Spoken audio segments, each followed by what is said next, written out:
And this is kind of like a thought that I've been holding on to for a bit. In other gacha games, what they use to make you pay is that if you don't pay, you won't get all the characters that you want. But in Destiny Rising, that entire problem isn't really present. So Boog, maybe I'll just cut to you here. Like, I want to take this section here and kind of cut some of the misconceptions maybe people have about the game. And you brought up a really good point earlier. This is a gacha game, but you made the point that gacha is not a genre. Gacha kind of expands over top of various genres. So could you expand on that a little bit? So just to expand on it a little bit, it just happens that the modern days, like nowadays, when we think about gacha, we're thinking, it has to have, anime waifus. It has to be a third-person action RPG. If it's not an action RPG, it's not a gacha game, right? But of course, you also have to name some examples of, gacha games that don't necessarily have the same gameplay as others. You're looking at maybe, Uma Musume, right? That's a completely different genre of gacha game compared to the usual, like, just open world action RPG kind of deal they're usually getting. But yeah, and even among a lot of these gacha games, the monetization can still vary quite a lot. Not to say that, hey, it's like one game's monetization for a gacha game can be good and the other one can be bad. Like, it's still gacha, and that's still going to turn away a lot of people. But yeah, Destiny Rising, still in terms of its delivery, in terms of what it's trying to achieve with endgame and social aspects, it's still going to be quite different. So if I were to put like a quick PSA, it would be not to try and judge Destiny Rising by trying to directly compare it to other gacha games. I think that's a great aspirational thing. I think it's going to be really hard. And that's the reason you brought up the point, right? Like, you already know that's going to be a hard thing for people to do, because that's why you make the point in general. Like, you brought up the point and you're like, well, how much do you know about gacha? I know close to nothing about it. Like, what my understanding is, and I know close to nothing about it other than I think of exactly what you said. Like, almost verbatim what you said, like the anime waifus thing, like that's what comes to mind. Putting money into a game, turning it into nothing, basically, is what, like, that's what my of it ahead of time. Lixie, do you feel like you could express for us what is a gacha game? And do you think that people are going to have to just pump money, open their wallets immediately, swipe their card to enjoy Destiny Rising? Or is this something where, like, no, like, people could get to the end game in a free-to-play manner, or relatively speaking? You won't need money at all to really, at least to, like, get the characters. You should be fine. We had a guy do the math in the alpha test, at least, and get, like, a whole graph of the chance of you pulling it here or somewhere else.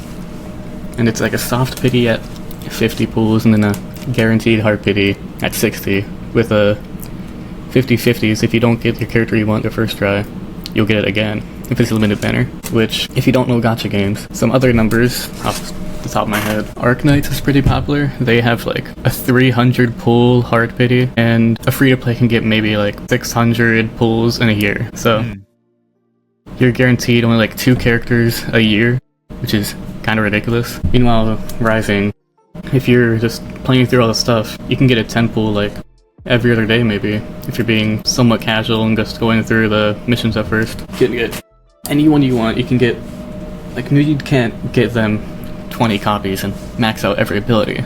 That's where spending some money is definitely going to help, unless you save up and invest. But you can get every character for sure. So as a D2 dedicated player coming into Destiny Rising, I understand that when I logged in for the first time in the closed beta, and I'm assuming it's going to be the same for the public release. I logged in, I wake up and I'm playing as Wolf. You are a guardian who's just been brought back to life. You come to Haven, you start your journey, right? You're fleshing out this, you're understanding and unraveling the story. You're trying to earn people's trust, and they're like, well, who's this new light bearer, things of this sort. And as you progress your way through, you start having these little side missions, and you start having different characters revealed to you, right? Like, you have a side mission where you get to play as Kabir, you have a side mission you get to play as Ikora, and then Gwen and Tantu, and all these different characters. What is that process of actually being able to unlock these characters and being able to flesh them out over time?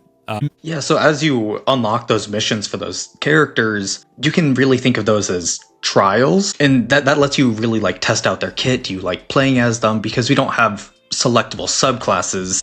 All the characters are their own unique kit. So if you really like them, then hey, I want to go try and unlock this character, and you can go to the gacha system for that. And it really lets you flesh out their stories more if you pull them, and it's a bunch of story content. Essentially, they give you these little like tutorials or teasers. Hey, this is Gwen's mission. And I'll be honest, those missions are some of the best missions that they give us. They do a good job of like seeding in there, at least in my experience. I loved playing Ikora's mission. I love playing Gwen's mission, going through and experiencing those for the first time. Tantu's mission was cool. Like this character has two entities essentially inside of him and being torn between and seeing how those play together. The comparison and contrast between the two, it was pretty effective for me. I was immediately interested in being able to play those characters. Kabir's didn't hit with me personally as much. Even as a Titan, I was just like, I don't feel it as well, but I can see the utility with this kit. I feel like they do a good job expressing that. But let's talk, Boog, maybe you can give insight. So I choose and I say, hey, I want to build out Gwen.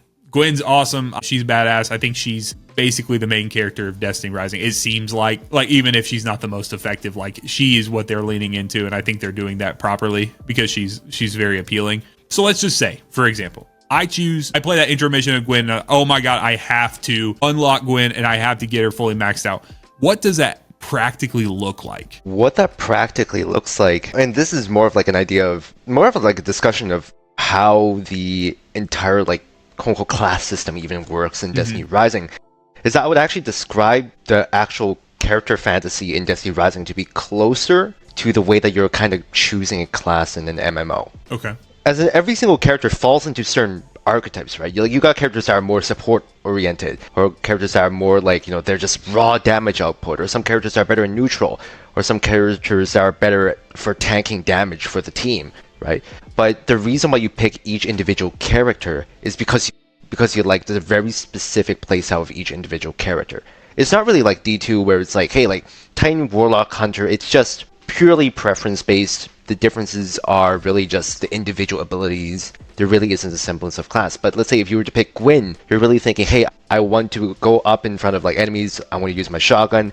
I want to be pure close range, burst damage, self-sustain. And so you're thinking, if you're looking in terms of like, if I were to compare it to a very stereotypical like MMO class, it would be the equivalent of playing like Viper in Final Fantasy, right? It's like you're just picking the close range DPS class. That's the kind of mindset that I think would be better to kind of approach the way that we view characters in Destiny Rising. Okay. Is that it's more on the identity of the playstyle more than who the characters actually are when it comes down to gameplay. Gotcha. So let's say you do resonate on a deeper level with the playstyle, right? Like I know Tantu, it seemed like hey, we're gonna has the support aspect of it, but we're also at a range, right?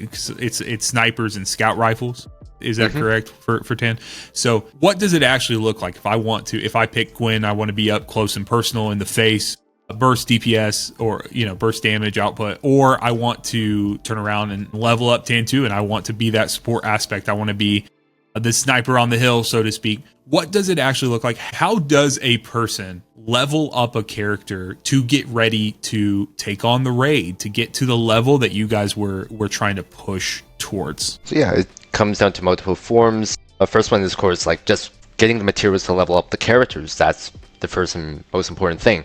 There's a bunch of side activities that you need to grind in order to get all the materials, in order to upgrade the skills, make them more effective. You also have like the weapon grind for the specific weapons, like you said, scout rifles and sniper rifles, trying to figure out, hey, what's best in slot for Tan. And for example, in both the alpha and the beta, it was just running Izanagi's Burden. And so yeah, it requires mainly it's a resource and time investment in order to get skills, levels, artifacts, weapons up. And once that's done and you're prepared, then you can just bring that same character. Then you can bring Tan into an activity, into any kind of high-end activity. Okay, and so is there any kind of fast tracking of that through a paid source, or what is the actual benefit of spending money inside of Destiny Rising? It mainly comes down to, I think, two forms. One of them, which is getting additional copies of a character through the gacha system, because each additional copy you get just enhances the capabilities of the character, right? Like for example, it could be, hey, you get one more charge of an ability. Like for example, for Gwen, she does get like a second charge of her blink whenever you get 2 additional copies of her, which is going to change up her playstyle a lot because it means you have more abilities to play around. Or for example, some other characters, they might even see like a flat damage buff to some of their abilities, making them even stronger in specific activities. But aside from that, like that one's not as important because I think at base, the characters still operate the same, and it doesn't really affect the player's ability to clear any content to begin with.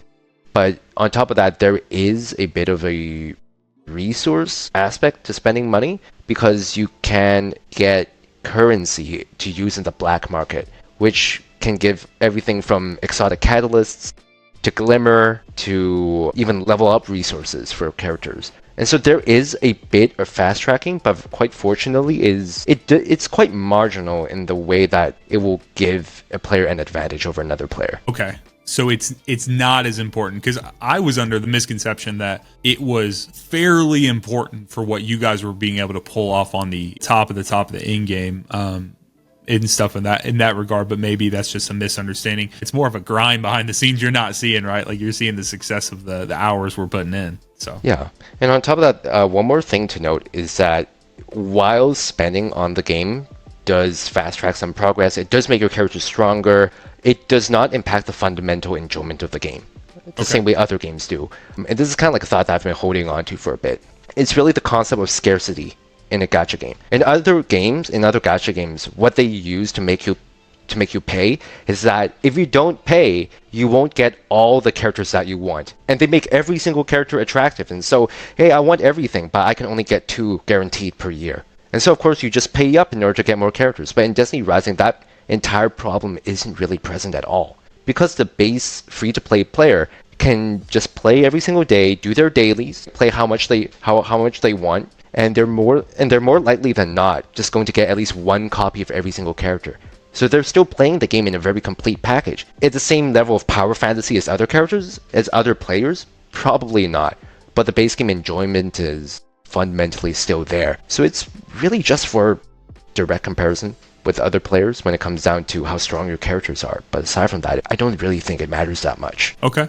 Well, that's awesome, man. I mean, that's great news for someone like myself. Like I'm not necessarily trying to find another way to swipe my credit card or anything of that sort. Multiple times in the past, where in my comment section or post a video, post something on Discord, you're playing that game, you're gonna take your money, do all this stuff, and I'm like, man, first off, no one can swipe your credit card for you.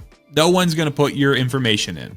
So if you don't want to spend money on a game, don't spend money on a game. But if you're enjoying it and it's a free-to-play game, and you say, you know what, like I think that this purchase here would do that, only you can make an adult decision about your spending habits. Or if your child is playing Destiny Rising, you need to make sure that you have the proper restrictions on things of that sort, the permissions, to make sure that it not falling into that place. But I'm excited to hear that, Boo. You had said that before, so I want to make sure we reiterated that point. It is not necessary to have a full and complete package or enjoyment of the game. Now, the depth of each individual character may be different depending on how this person spends money, this person does not, but you're going to be able to experience everything. So I appreciate that.